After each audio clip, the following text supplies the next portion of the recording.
តោះសួស្តីបងប្អូនមកហូបកាទៀវជាមួយខ្ញុំនៅព្រឹកនេះបាទនេះកាទៀវសាច់គោបាទកាទៀវនេះមួយចានតម្លៃតែ 6,000 ទេយើងមានឆ្អឹងស៊ុបចឹងជាទូទៅខ្ញុំចូលចិត្តហូបកាទៀវឆ្អឹងស៊ុបខ្ញុំអត់សូវហូបកាទៀវសាច់ទេបងប្អូនបាទអញ្ចឹងព្រឹកនេះតនេះយើងមានពេលហូបកាទៀវហើយឆ្ងាញ់ទឹកស៊ុបគាត់ធ្វើឆ្ងាញ់ណាបងប្អូនហើយមើលតមាត់ខ្ញុំហូបទៅដឹងថាឆ្ងាញ់ប៉ុណ្ណាអញ្ចឹងបងមើលមួយចានហូបឡើងមាត់គ្មានសល់អីបន្តិចមើលតមាត់ក៏ដឹងថាឆ្ងាញ់ដែរបងប្អូនអើយបាទនេះឥឡូវយើងដាក់ប្រហិតមកមាត់សាមើលនេះប្រហិតសាច់គោបងប្អូនហើយខ្ទិលនេះធូរថ្លៃមួយចានតែ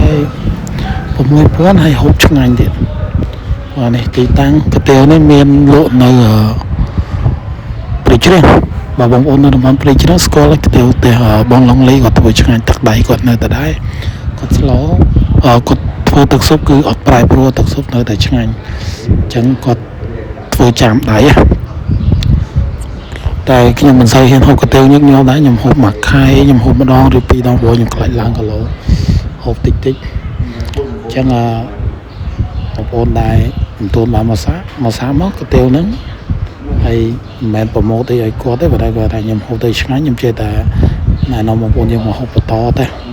អញ្ចឹងឆ្ងាញ់មែនកាទៀវគាត់ហ្នឹងបងប្អូនមើលដែរជាមួយខ្ញុំលើកឆ្អឹងស៊ុបសើសាច់ឆ្អឹងស៊ុបហ្នឹងយើងហូបទៅឆ្ងាញ់និយាយរួមមើលតែមាត់ខ្ញុំដឹងថាឆ្ងាញ់ហើយខ្ញុំថតវីដេអូចែកម្លែកបងប្អូនហើយអាចនិយាយថាបងប្អូនចង់ដឹងថាឆ្ងាញ់មិនឆ្ងាញ់បងប្អូនចូលមកហូបសាមើលដឹងហើយបាទហើយជាទូទៅខ្ញុំហូបខ្ញុំចូលចិត្តហឹល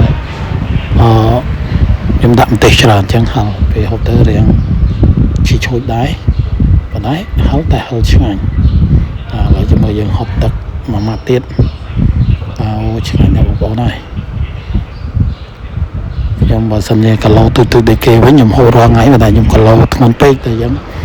មិនសូវជាហ៊ានហូបប្រមាណទេកាទៀវមួយខែម្ដងពីរដងអីចឹងទៅបានហើយយើងហូបញឹកញាប់ពេកមិនសូវជាល្អទេចំពោះសុខភាពចំពោះយើងអ្នកតបតែគេអ្នកស្គមគេហូបមិនក៏មិនឡើងគីឡូដែរតែខ្ញុំបើសិនជាខ្ញុំប្រហែលតែបន្តិចឡើងគីឡូខ្លាំងបណ្ដោយអញ្ចឹងខ្ញុំតមកខ្ញុំមិនសូវហ៊ានហូបច្រើនទេហើយវីដេអូរបស់ខ្ញុំធ្វើមិនយូរទេបងប្អូនខ្ញុំធ្វើតែរយៈពេល3នាទីជាងចែកម្លែកបងប្អូនមើលហើយបងប្អូនហូបមកតាំងឲ្យឆ្ងាញ់ដល់មកតនី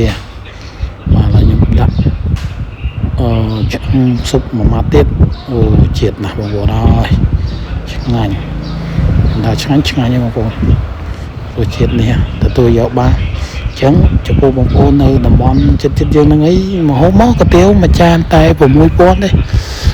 ហ្នឹងហើយអរមកឲ្យបងប្អូនឃើញវីដេអូខ្ញុំនេះជួយ share ជួយ subscribe channel YouTube ខ្ញុំម្នាក់មួយផងហើយខ្ញុំធ្វើ channel YouTube ទៅតាមការហូបគាត់ណាកំសាន្តពេលជួបជុំបងប្អូននេះយើងអាចមាន channel សម្រាប់ហូបបាទអញ្ចឹងអរគុណច្រើនតើខ្ញុំមានប៉ុណ្ណឹងបាយបាយ